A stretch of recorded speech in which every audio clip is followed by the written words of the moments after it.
What is up, guys? StardustYGO here. Today I'm showing you the best Infernity list ever. There hasn't been a better Infernity list even in, with 3 Archfiends in the past. And it's the easiest one to play too. It's a win-win situation. All you need to know is one combo. Now, before I get things going, there's a reason I don't run tour guide, and I'll probably tell you later in the profile. But before I actually show you the cards and explain why I run certain cards, I will show you the one combo you need to learn. This deck only requires you to learn one combo, so it's one of the easiest combo decks out there. I'll show you now. So this is the imported combo. In order to pull this combo off, you need either Necromancer or Fiendish Rhino Warrior. One of those. And well, there's also other ways to open it. Necromancer or Fiendish are usually the easiest way to do it. Keep in mind that Fiendish you have to send Archfiend. Cherubini will send Necromancer instead. You can't do it otherwise. But yeah, opening one of these, level 3 extender, and a revival spell. This can be anything. This can be Succession, this can be the Zero Max, this can be the Dark World Reinforcements, this can be Monster Reborn. We run a lot of revival spells for that reason. So this is the one combo you need to know. This will give you an insane unbreakable board. How? I'll show you now. It doesn't require a lot of cards either. So we're just going to Cherubini, send Fiendish, Fiendish will send the Archfiend. Now, we revive the Necromancer, but if this is the Dark World Reinforcements, instead of sending Archfiend, you will send Hyris. Then you use the Reinforcements, discard Archfiend, summon Necromancer, and then you can still go full combo. So for those wondering, hey, I opened Reinforcements, how do I combo now? That's how you combo. That's why you run Hyris. So yeah, here we go for the natural combo. You might want to watch this a few times. I will stop interrupting, but this is basically the combo.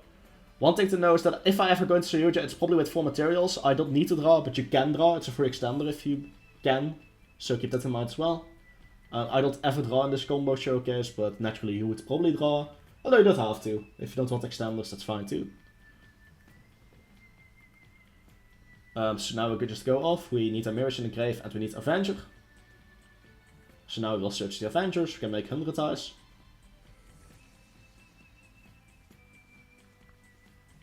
And it tries to copy Mirage, tributing itself to revive those.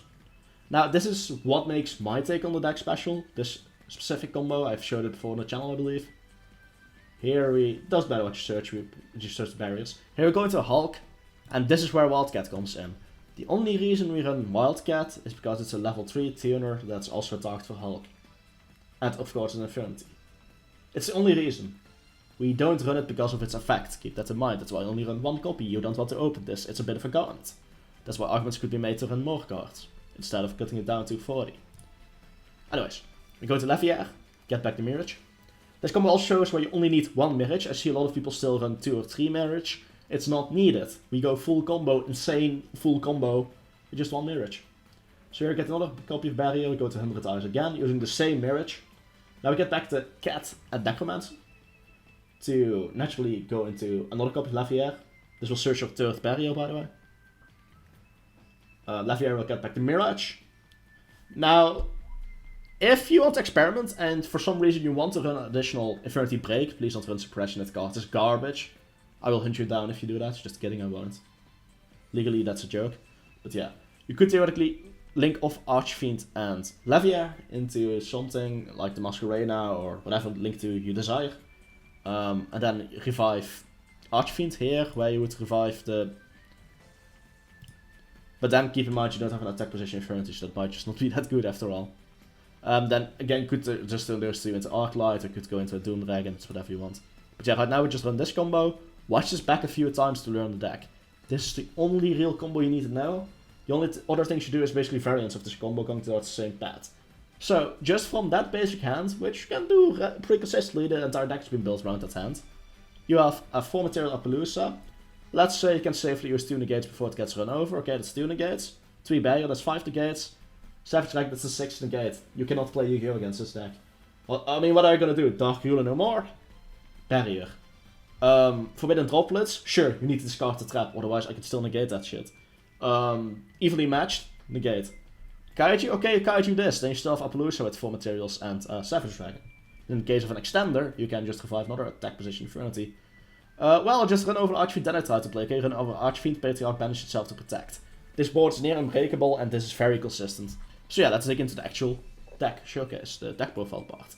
So keep in mind, this is the only Infernity combo you need to know. The entire list is TCG legal.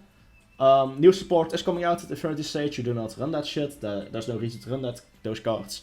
This build will not change when the new Infernity support comes out. So, that said, this is the best Infernity list. It just is. People might try to argue, well, actually this build, no, it's the best list. I don't see a possibility for a better list. I've looked at other builds, they're not better. This is the most consistent variant of Infernity out there. It's the most powerful variant. It's the easiest to play. There's no real reason to play another build unless you just want to have fun. So yeah. The reason I even made this video is because I see a lot of people make wrong Infernity builds, even though I already built this once, but hey, whatever. The only change really did is add in one into the void, we'll talk about it later. So first off, the Infernities. We run one Archfiend, even if this would go to 2 or 3, we only need one copy. We have easy ways to get it in the grave, mainly due to Cherubini. The most broken Infernity card out there isn't even an Infernity, it's a Burning Abyss card.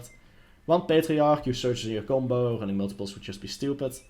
One Wildcat, this is a Garnet, this is the one like real true Garnet in the deck, you don't want to run it, you don't want to draw this. I mean, Heilis also is the same, I guess. But yeah, you don't want to draw this, it's only an extender to go into Levier. Conjurer doesn't work since it's not a tuner and we summon this with Hulk in our combo. 3 Necromancer, you actually want to open this because it's one of your 2 starting pieces. That's why it would be stupid to cut it to 2 or 1 right now. Unless we find another way consistent way to get both this and Archer to the grave, you will run 3. One Avenger, it's a really bad card, but it's a level 1 tuner, and it works. And theoretically, let's say they try to run over Archfiend twice, they attack Archfiend, then they attack it again after removing Patriarch's protection effect. Avenger can still summon itself in attack position to, you know, still enforce the barriers. It rarely comes up, but I guess it can come up, so that's good to know. One Mirage is all you need. We don't run Allure or anything, so yeah. No reason to run any higher amount than 1. For the other Infernity cards, we run 1 Launcher because this card is hella broken, but yeah, it's definitely needed. Without this Infernity would be a thing, I think. Nah, probably would still be a thing, but yeah, this card really helps. And of course 3 barriers to ensure our board's basically unbreakable. Now, let's see, the other level 3s, yeah, let's dig into level 3s. So 3 Fiendish Rhino Warriors. This as a normal summon just is full combo. Now, a lot of arguments you could make against this deck is that we run too many, with Rhino Warrior and Necromancer, we run too many normal summon level 3s. It's a bit trio. You could fix that with more copies of Void Apocalypse, Popper Up, those kind of cards that fix your hand. If during testing you predict too much. I haven't had that issue, I've heard people have that issue, however. Adjust your build, then straight up that deck if that's the case. We run 2 Gulasaurus and 3 Fossil deck, they're kind of a package. So you can just special summon this whenever for free, even if you open multiples. This can just search it. Now the nice thing about it is that you can just set it. If you don't need a level 3 extender, you can just keep it set on the field. 1 Danger Chukinoko, this fixes hands, special summons itself. Same for Jackalope basically. They're pretty good, they're level 3s that special summon themselves. Hyris you don't want to draw, but you need it in the deck for certain combos. Actually same for Street Patrol.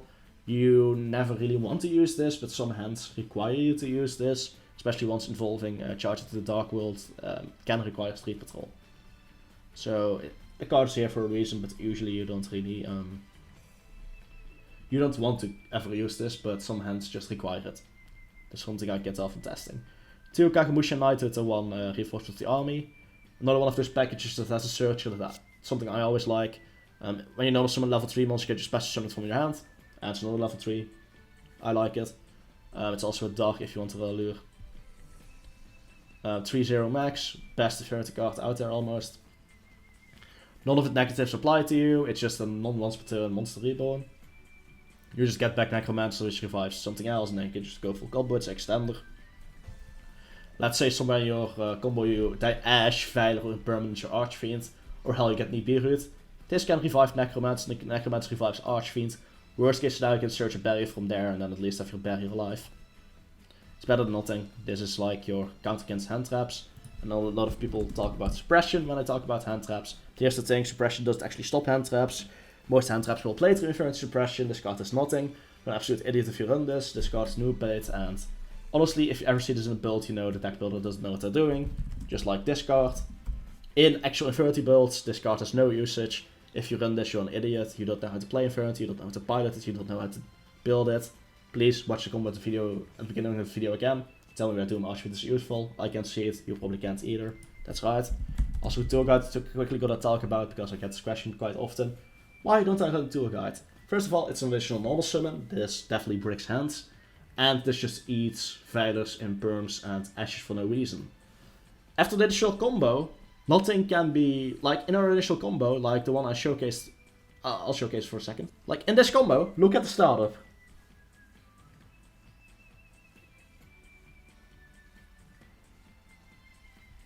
They can't really Veiler or Imperm anything here. Yes, the finish can be ashed, I guess. At least Veiler and Impermanence doesn't do anything against us. What would us... Okay, let's say you have any hand trap here. How would suppression help here? You don't have an Infernity. That's why I don't run suppression. Yeah, the tour guide just eats hand traps for no reason. That's why I don't run it. It just tells you, hey, hand traps, I want to die. It just breaks... I don't like it. I don't like it. It just breaks you. So yeah, that's why I don't run it. Yeah, we talked about these. Upstart, you can just set it if you don't need it. If you want to draw a card, you can just use it. Same with Into the Void, kind of. You can just set it and never use it again, because it does require cast your hand. But if you want to draw, you can just draw. It's a consistency boost. It's usually decks don't want to play this over 40 cards, but we do due to being Infernity. 1 Monster Reborn card's absolutely broken in this deck, but yeah, it's limited, so we run 1. Triple Charge is one of those revival spells that we need to start combos. 3 Succession, one of those revival cards we need to start combos. Also allows spray through stuff like Impermanence and yeah, that kind of card. 2 Void Apocalypse, it just fixes hands. It gets our Archfighter Necromancer in the grave if we can't otherwise get it.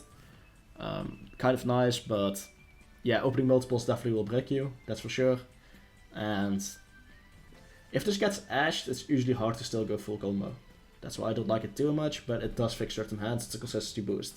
It's a consistency boost Infernity needs. I wish Infernity got a Rota, but yeah, it would be too strong, I guess. 1 Launcher, because it's just broken, and 3 Barrier, already talked about that. Extra deck. 1 Void Ogre is all you need, very good, negate spell and traps. Make sure you can win against decks like Eldritch and stuff. 1 Savage Dragon, this card's really, really good, so the thing with this is that it doesn't require an empty hand. When you play this combo, the Garrus effect will trigger that skips your next bait phase 1. So you immediately go from your draw phase into your battle phase. At that point, you're weak to traps. So a deck like Altergeist or Eldritch that might have certain judgments can suddenly start breaking your board in your battle phase. Savage Dragon ensures you at least have 1 negate there. And yeah, usually just try to move to main phase 2 as fast as possible. 200 eyes, the base combo requires you to use 2, so you run 2, it makes sense, right? Health of the Arclight can easily be made just of an additional 0 max or Succession top 4 regular combo. And it's just an additional only negate. Tigaris, combo piece, 2 Leviair needed for the combo. 3 Saryuja, it's a nice insurance policy, you could get away with 2. But sometimes you break and you can make a Saryuja and then you can still go full combo and then you need additional 2 to fix your combo. Saryuja, you usually only need 2, but the 3rd is needed when you break. So that's why I run 3. Appaloosa, absolutely broken card, I don't get how this card is still legal, we definitely want to abuse it for negates. One of the highest attacks, Link 2s, that has 2 arrows pointing down. That could be optimized for the Codebreaker or Virus Swordsman. It's just as easy to make, honestly. It's just that this only has 1 arrow pointing down and that could backfire in certain situations. That's why I like the Lamp down more. By this player preference, if you want to attack, then you could just go for this. 2300 attack and it's generic. Hulky Fire Rex, I think I also showed the combo, yeah, I did. This is a combo piece, some Wildcat from the deck. And of course Cherubini, the ace of 3 X's, the reason this deck exists. Sending to the grave as cost is kind of broken. Oh yeah, keep in mind this is cost. Sending Hygris with this will just do nothing, because it needs to be sent to the graveyard by card effect. So yeah. That's my Infernity profile, it's the best one out there. I don't think I'll ever make a better build than this. Then again, I've said it many times in the past. I mean, at this point I've created like 100, probably over 100 Infernity videos on this channel. No kidding. Yeah, but this is like the only build you need to know. If you ever see an Infernity player or builder create a terrible build, make sure to send them this video so they know how to properly build a deck. Because when I look up Infernity, I often look up Infernity on YouTube, because I want to see if there's new attacks that are discovered, I want to keep up to date with one of my favorite decks. I always see people build it wrong, and one of the reasons I made this video, so even these people can watch this video and learn from it. If you ever use this build as a basis for anything, please do give me credit. A lot of testing went into it, a lot of theory crafting, probably over 100 hours, if not more. So yeah, shout out at least. Would be nice, you know, if you're leeching my deck for content. So yeah, this is the perfect Infernity build. There won't ever be a better one. Hope you guys liked it. See you guys next time. StardustYGO signing out. Peace.